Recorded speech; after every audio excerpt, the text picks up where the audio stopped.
Karigumba matamda adom na khanbibra madudi Facebook da like button, WhatsApp da status, PUBG da second dinner amasung Mobile Legend da victory haiba tam amasung system sing asi karigi da makta hablak libano.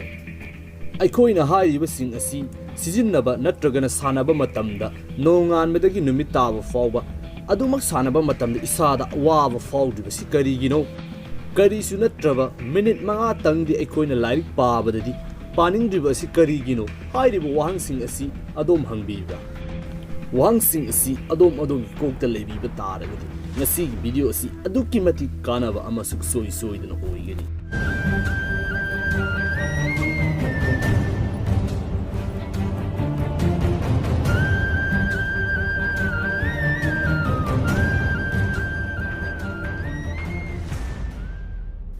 Mayam pum na magpu Nganba Khuman anauba video episode amaga loinana amukka hana taram ukjeri. Karigi damakta aikoina game asi ngak laitana sananing libano karigi damakta aikoina Facebook WhatsApp social media sites asi ngai hak laitana changing libano karigi damakta porn aduki madik edit suribano hairi bising asigi scientific reason amasu masigi aikoida mangjaba sing adu ngasi ayalna pudana lakchari. Mayam video si houdingaida channel asibu nusi biduna suksoi soidana subscribe tawbiramu aihakna adongi damakta matam gi asigumlaba kanaraba amasung nungairaba ipau kaya lepa leitina puduna lakjaragani video si houjinjarage. Mayam ihan hanba asidi hojiki matam asigi youth singi khwaidagi chawba khudong thiba amasung khwaidagi chawna thenariba problem porn addiction asi masida oini yengsi. Adom khangbirabra madudi porn addiction na aikogi brain da tholiba mangjaba asi drug addiction amana tholiba mangjaba aduga manai haibisi. Aikoi miyoiba da tholiba addiction social media oigira game oigira natragana porn oigira haiba sing asigi addiction asi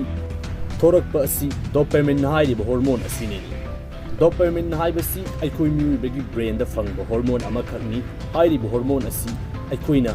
tinja natragana karigumba koiba satpa natragana nungaiba thabak ama tawba matamda aikogi brain da thadoraktuna aikogi isa asi nungaiba mutta lahenba hormone ama khangni masi nattaba hormone asigi toanba thabak ama hairegi aikoina phawkhriba nungaiba thabak adu amukka hana tawraknabagi motivation pibagi thabak ama su tawri. Aikoi miyoibagi brain asida lairiba dopamine thadokpagi sang asidagi aikoina porn yengba matamda thadorakpa asina saruk ahum hena thadorai. Maram asinani aikoina porn yengba matamda aikogi haksangda yamna nungaiba ama fawalibasi. Hairiba maram asinani porn asi aduki matik addictive oiriba amasung naha kaya amana masida addict suduna lairiba asi. Aikoina porn asi daily basis ta yenglakpa matamda aikoi asi dopamine tolerance ki achauba victim ama oirei. Haibadi aikoina yu thakpa natragana karigumba nisha sijinaba matamda ahanbada khaji khaktang thaklaga pelamba adu pelaktabagumna sab manana matang asida su aikogi brain asida khajiktan thadorliba dopamine aduna pelaktabadagi dopamine gi sang asi aduki matik hena thadoktaba yarak. Maram asinani porn website singda category kaya ama khaidorakliba matam asidani aikoina nongma hek yenghodaba matamda aikoi pukning leitadaba amasung yamna khawrangwa fawriba si mayam mathang asidi porn gi mangjaba sing adu mayam punna miyeng tabinarasi.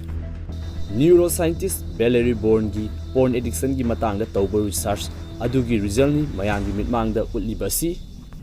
mayam mathaki asina isam samba healthy oiba miyoi amagi brain ni makha asidana porn addict surba miyoi singi brain mayam yengbiyu kayam yamna dopamine receptor asi active oina leibagi haibasi makha gi asida masigi effect oina aikoi miyoi bagi brain gi mamang thangba saruk haibadi cortex aikoi miyoibana wakal khanba intelligence amasung creative amasung thabak tawnabagi gyan tana wakhan khanfam asi function tawba yamna hanthali pangan yamna sonthali. Masina makha taba effect oina aikoi gi brain asi nongmagi mapangkan asum sontharaktu yamna mapangkan sonba wakhan khanba yamna waba brain ama oirateni. Ayamba matamda pukning leitadana leiba yamna pakhatpa amasung karigumba thaba ama tawbada karigumba amabu section pukning sang tawba ngamakloi karigumba posak ama yengbada munna yengba ngamakloi karigumba thabak ama tawbada concentration tawba ngamakloi body strength yaura oi amasung mental strength pora exhausted oiduna yamna low oiba confidence yamna low oiba mi ama khak oilakeni masida adom andromna control tawba ngambi haudraba makha tana adumak addiction asida changsingiba taragadi adom yamna khudong thiba ama lakani mayam mathang asidi hojiki na sing yamna thengai problem game addiction masigi matangda amuk puna miyeng tabinasi scientist singna Fortnite PUBG Amsung lairiba game mayam asi yamna toina sanaba yamna addict surba miyoi khara laukhatuna research tawraba matungda makoina fangakpu result gi matung inna aikoi miyoi bagi brain gi hippocampus ki saruk asidagi aikoi gi brain gi neuron sing asi nongma gi mangsil I hairi masigi effect oina hairiba miyoi sing asi matam gi oina mental problem amasung mayam ga mimana dabagi symptom ama laktuna asauba laina ama develop tawi haina researchers sing fongdoragi matakta hai kriba game sing amasung social media site sing makoi di yauriba feature sing asi makoi saba matamda haibadi makoi dang adumak sangduna lainabagi damakta yamna hena addictive oinabagi damakta neuroscientist amasung researchers kaya ama nektuna makoi gi system asi develop tawbani masigi khudam oina hairaga Facebook ta like comment PUBG de chicken dinner masina singba asini maram asina yariba makai sizinabi ganu sizinaba taragadi mathau leiba matamda khaktamak sizinabiyu haina researchers singna fongdoragli adomna yamna kuina sizinariba makai adomgi brain adu dopamine da yamna hena dependent oiduna dopamine boost toba darkar taraktuna adomna sahi kuntra suragasu adomgi brain adu sahi taragi angang amana khanba ngamba haibadi cortex ki function asi sahi taragi angang amana tawba ngamba adugi sang fawba yona hanthali hairi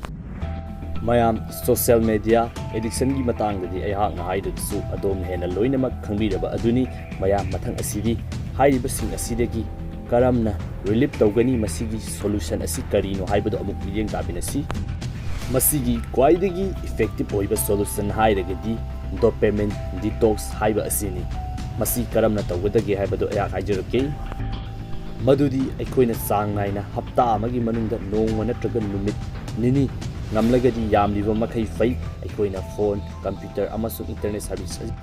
sizinadana afoga chinjak saduna isa exercise tawduna haibadi adomda yamna boring suba adomgi brain da yamna tanba ama fawanbiyu haibini masi tawbana adomgi yamna hena active oiramliba dopamine receptor sing adu hanna regain tawraktuna hanagumna khajitang fangba matamda penba haibadu oirakani hanagumna hanjilakani